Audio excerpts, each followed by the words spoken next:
Pollution is not the solution.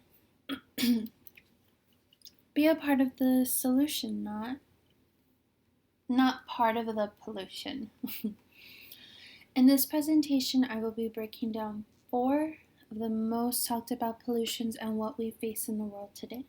We are going to talk about water, air, plastic, and noise pollution, which in fact, noise pollution is something way out of the ordinary and something you don't hear often, at least in my opinion.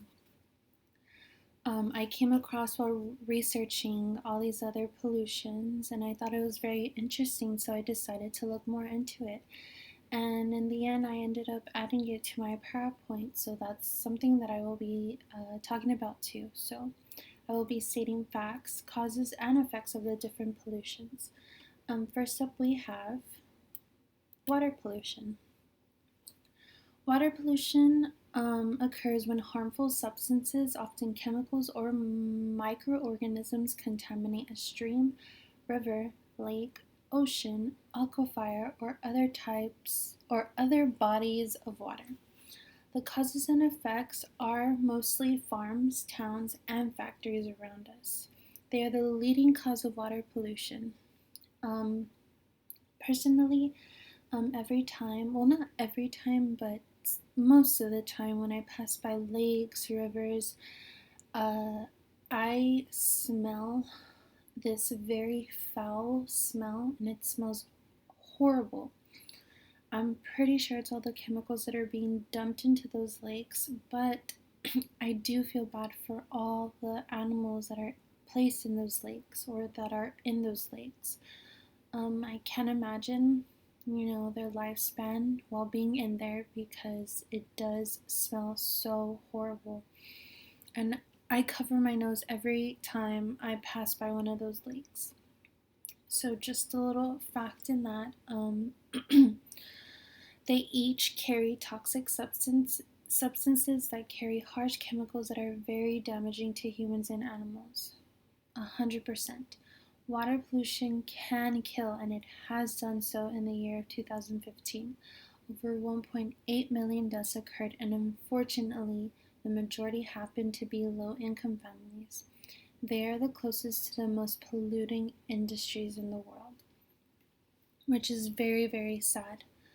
The cause of water pollution is us, is the humans, and at the same time, it's horrible for humans when you think about it, and it's just sad that people do actually, die because of water pollution, because we do consume whatever is in the water, and it leads to health issues, health problems, and we get very sick, or we can get very sick.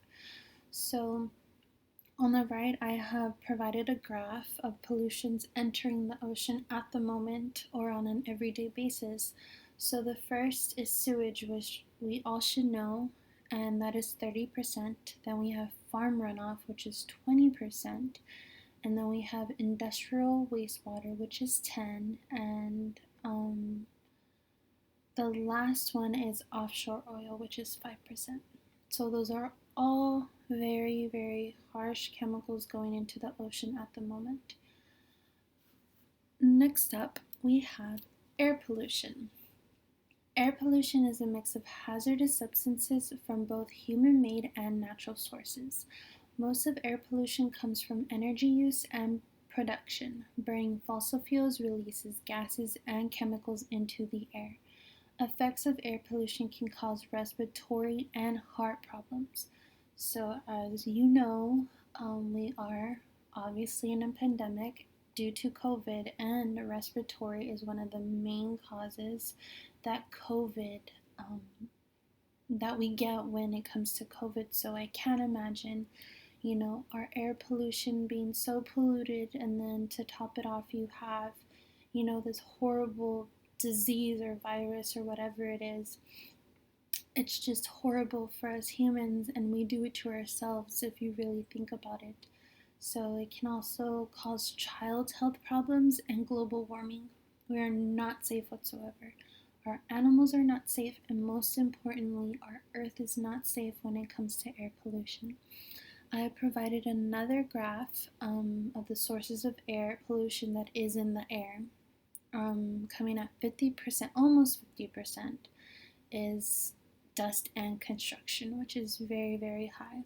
Then you have waste burning, which is 19%, and that is very horrible. I can state that I do often see people burning trash all the time, and I don't think about it in the moment, but it is bad for anyone around, those areas where people are burning trash that have chemicals in them, that have germs in them. It's horrible to think about. And then you have industries, which is 15%. Oh, I'm sorry. We have transport, which is 15, and then we have industries, which is 9%, and then we have domestic cooking, which is 8%.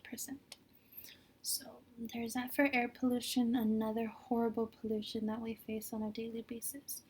Next, we have plastic pollution. We are all aware of plastic pollution. I see something plastic on the ground every single day. Literally, it's horrible. So, plastic pollution is the accumulation of plastic objects and particles in the Earth's environment that affects wildlife habit, and humans. The causes and effects: as plastic is less expensive, and by I mean less expensive, it is very easy to make. It is one of the most widely available and overused items in the world today. When disposed, it does not decompose easily and pollutes the land or air nearby when burned in the open air. The main effects are land pollution. It kills animals. It is very poisonous. It upsets the food chain, and it is very expensive.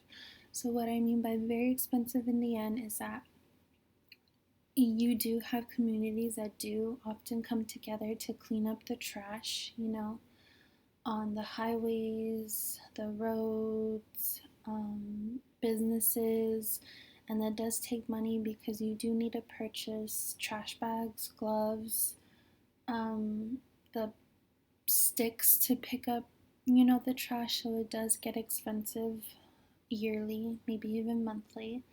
So that's what I mean by very expensive, because we are constantly having to pick up the trash.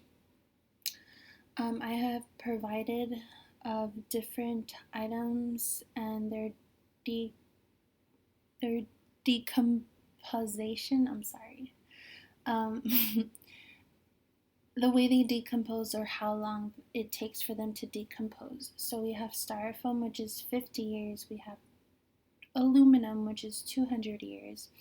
We have napkin plastic coming at the same, which is 450 years, and then we have fishing line, which is 600 years. So it takes, oh my gosh, it takes a while for the earth to actually swallow all this trash.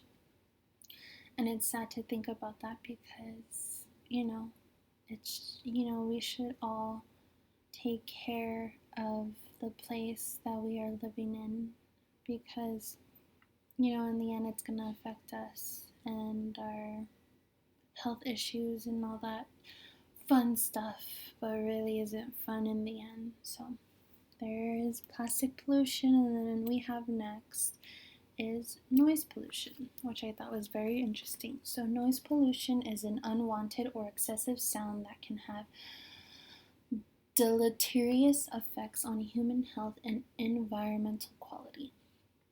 Noise pollution is commonly generated inside many industrial facilities and some other workplaces, but it also comes from highway, railway, and airplane traffic, and from outdoor construction activities.